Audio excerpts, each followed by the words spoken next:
போய்விடும். இது நம்ம டெய்லி பிரேயரா இருக்கணும். ஆண்டவரே, என் ஓட்டம் எப்படி முடியணும் தெரியுமா?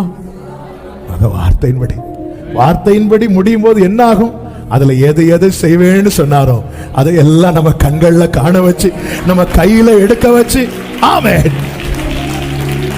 ஆண்டவரே, யாரோ சொன்னதின்படியோ நான் நினைச்சதின்படியோ அப்படியே ஓட்டம் முடிஞ்சு நான் சமாதானமே தோட முடிக்க மாட்டேன்பா. ஆனா ஆண்டவர் உமது வார்த்தையின்படி, உமது அடியேனை, இந்த ரெண்டு வார்த்தைகளை மனசுல, அவ்வளவுதான். உமது வார்த்தையின்படி, உமது அடியேனை, உமது வார்த்தையின்படி, உமது அடியேனை, உமது வார்த்தையின்படி. ஆண்டவர், நீங்க நடத்துங்க. அந்த பாதையில ஜீவன் உண்டு.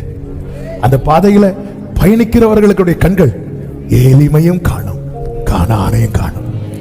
எப்படி இருக்குங்க சொல்லிட்டு அடுத்து சொல்றார், தேவரீர் சகல ஜனங்களுக்கும் முன்பாக ஆயத்தம் பண்ணின.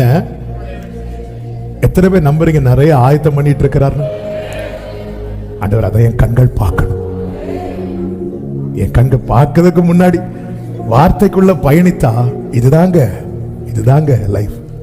பார்த்துட்டு, அதாவது சில காரியங்கள்லாம் ஆசையா இருக்கும். அதுல ஒரு காரியம் தான், ஆண்டவரே நான் சொல்லணும்ப்பா உங்ககிட்ட இப்படி.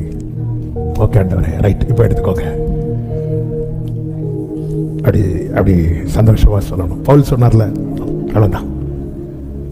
அந்த ஒரு நிறைவு நமக்கு வேணும். வேற வழி இல்லை, எடுத்துக்கோங்க. அப்படி இல்லை. எலியா சொன்னது மாதிரி இல்லை, சிமியோன் சொன்னது போல. எலியா அப்படி சொல்லுவாரு, நான் நல்ல வேலை கிடையாது, போதும் ஆண்டவர் என்னை, அப்படி சொல்லக்கூடாது. அது வெறுத்து சொல்றது. இது நிறைவோடு ஆண்டவரே, இப்பொழுதும் உமது வார்த்தையின்படி